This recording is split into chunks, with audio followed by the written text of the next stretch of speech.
முதல் படம் எனக்கு ரிலீஸ் ஆகுது. ஸோ ரொம்ப thank you sir, Leo sir for this opportunity. And Vijayandi sir, ரொம்ப சந்தோஷம் அவரோட நடிச்சது. வெரி ஹம்பிள் அண்ட் ரொம்ப funny at the same time. எல்லாம் தெரியாது, சைலண்டா இருப்பாரு, பட் டக்குன்னு ஒரு கவுண்டர் போட்டு கலாய்ப்பாரு. அப்புறம் இந்த படத்துல நான் வந்து காப்பா நடிச்சிருக்கேன். ஸோ இன்ஸ்பெக்டரா பண்ணியிருக்கேன். ஸோ ரொம்ப புதுசா இருந்துச்சு ஆக்சுவலா எனக்கு இந்த ரோலு. ஏன்னா இப்போ வரைக்கும் நான் பண்ண படம் ஃபுல்லாவே ரொம்ப ஹோம்லியா பவி டீச்சரா இருந்து சிலக்கம்மா அப்படி இப்படின்னு வந்து இப்போ கூட சீனு சாரோட இயக்கத்துல நடிச்ச படம் கூட ரொம்ப ஹோம்லியா இருக்கும்.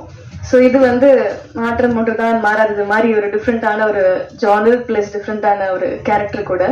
எல்லா ஆர்டிஸ்டுக்குமே ஒரு ஆசை இருக்கும், நம்ம வந்து டிஃப்ரெண்டா எக்ஸ்ப்ளோர் பண்ணோம் நம்ம கேரக்டரை, நிறைய கத்துக்கணும் சினிமால அப்படின்னு.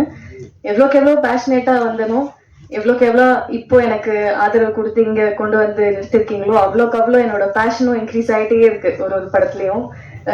இண்டஸ்ட்ரியில இருக்கிற அத்தனை பேரை, அத்தனை ஹீரோஸ், அத்தனை செலிபிரிட்டிஸ உருவாக்குனதே நம்ம பிரஸ்காரங்க. நீங்க உங்க ஆதரவு இல்லாம, மக்களோட ஆதரவு இல்லாம யாரும் இங்க வந்து நிக்க முடியாது. ஸோ அதுக்காக முதல் நன்றியை உங்ககிட்ட தான் பெருசா தெரிவிச்சுக்கிறேன். தேங்க்யூ.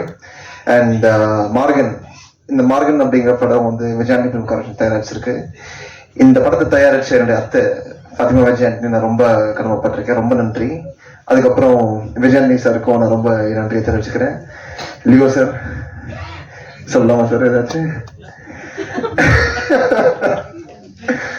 லியோ சார் ஃப்ரம் முத நாள்ல இருந்து அவர்கிட்ட இருக்கிற ஒரு டெடிகேஷன், அவர்கிட்ட ஒரு கமிட்மெண்ட், அந்த ஒரு கிராஃப்ட்மேன்ஷிப் இருக்கும் இல்லையா. அதாவது ஒரு சில வாட்டி நான் சாதாரணமாக உட்காந்து பேசிட்டு இருப்போம், சார் மட்டும் தனியாக அவர் வேற ஜோன்ல இருப்பாரு.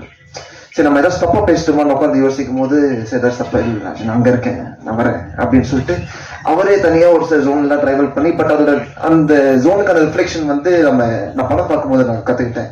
அந்த சித்தர்களோட நெருக்கத்தில் இருக்கிறவன் தான் நான். ஏன்னா என்ன நீங்க முதல்ல பார்த்த சங்கர் வந்து வர மாதிரி இருக்கும். 2012க்கு அப்புறம் நான் டோட்டலா சைவத்துக்கு மாறி சித்தர் வழிபாட்டில் தான் இருக்கேன்.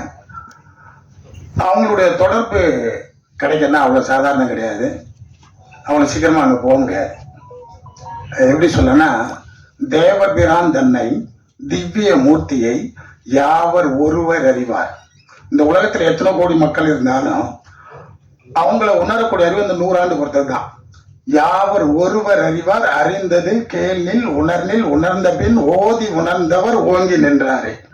அந்த நிலை என்னடா பேக் டு பேக் வந்து படம் ப்ரொடியூஸ் பண்ணிருக்காரு, நிறைய காசு வச்சிருக்காருன்னு நினைக்காதீங்க. எல்லாம் கடன் தான், கடன் தான், மாசம் வட்டி தான் சார். அதையும் சொல்லிருங்க சார் கூட.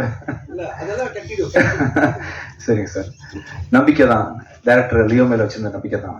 ஒவ்வொரு கதையும் சொல்லும் போது பெப்பியனா இருக்கட்டும், ஜோஷுவா இருக்கட்டும், கணேஷா இருக்கட்டும், அருண் பிரபுவா இருக்கட்டும், இவங்க எல்லாருமேலேயும் நான் வச்சிருக்க நம்பிக்கை தான். ஆக்சுவலா இது வரைக்கும் நான் ப்ரொடியூஸ் பண்ண படங்கள்ல உள்ள அத்தனை டைரக்டரும் தான் எனக்கு காப்பாற்றிருக்கிறாங்க.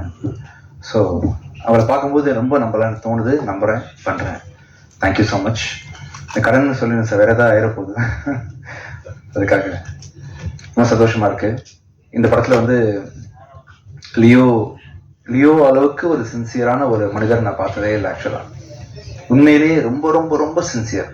உங்களுக்கு பிரச்சனைன்னா நீங்க எவ்வளவு சின்சியரா இருப்பீங்களோ அதை விட 10 மடங்கு உள்ள இன்வால்வ் பண்ணிட்டு நம்மகிட்டயே ஃபைட் பண்ணுவாரு. இவர் சொன்னார், யாரோ டேரக்டர் பேசிட்டு இருக்கும்போது சொன்னார்ல, நீங்க யார் டேரக்டர்னு மறந்துடும் படம் பண்ணிட்டு இருக்கும்போது, அந்த அளவுக்கு ப்ரொசஸ் பண்ணுவாரு. டெக்னீஷியன்ஸ் நமக்கு என்ன, முடிச்சாலே நம்ம டேரக்டர் என்ன சொன்னாலும் கேட்டுப்போமே அப்படின்ற மாதிரி ஈஸியா எடுத்துக்காம இறங்கி கடைசி வரைக்கும் ஃபைட் பண்ணி, கெட்ட பேர் வந்தாலும் பரவாயில்ல, என்னை பத்தி இன்னொருத்தர் என்ன நினைச்சாலும் பரவாயில்ல அப்படின்னு சொல்லிட்டு. ஒரு சாலமன் பழைய காலத்து கதை ஒன்று ஞாபகம் இருக்கு. ஒரு குழந்தைய வந்து ஒரு அம்மா தூக்கிட்டு ஓடி வந்துட்டு, சார் இது ஏன் குழந்தைன்னு சொல்லி அழுவாங்க. அதே சமயத்துல வந்து இன்னொரு அம்மாவும் இது ஏன் குழந்தைன்னு சொல்லி அழுவாங்க. அப்ப சாலமன் கிங் என்ன பண்ணுவாரு, சரி ஒண்ணு பண்ணலாம், அந்த குழந்தைய வெட்டி ஆளுக்கு பாதியா கொடுத்துடலாம்னு சொல்லும்போது உண்மையா நம்ம என்ன பண்ணுவாங்க, அந்த குழந்தைய விட்டு கொடுத்துருவாங்க, இல்ல அவங்க கிட்டே இருக்கட்டும்னு சொல்லிட்டு. அதை வச்சு அந்த கிங் சாலமனுக்கு தெரியும் அந்த குழந்தை யார் குழந்தை அப்படின்னு சொல்லிட்டு கண்டுபிடிச்சு தண்டிச்சிடுவாரு. இந்த மாதிரி எந்த டைரக்டர் லியோ கூட ஒர்க் பண்ணாலும் ஒரு பிரச்சனைன்னு வந்தா தாய்மைக்குரிய அந்த பட்டுதலை வந்து ப்ராஜெக்ட் மேல லியோ கண்டிப்பா வச்சிருப்பாரு. அந்த அளவுக்கு ப்ரொசஸ் பண்ணுவாரு. பிச்சைக்காரன்ல அவர் எடிட்டரா ஒர்க் பண்ணாரு கொஞ்சம். அப்போ வந்து நிறைய அவரை பத்தி தெரிஞ்சுக்கிட்டேன். ஒரு 3-4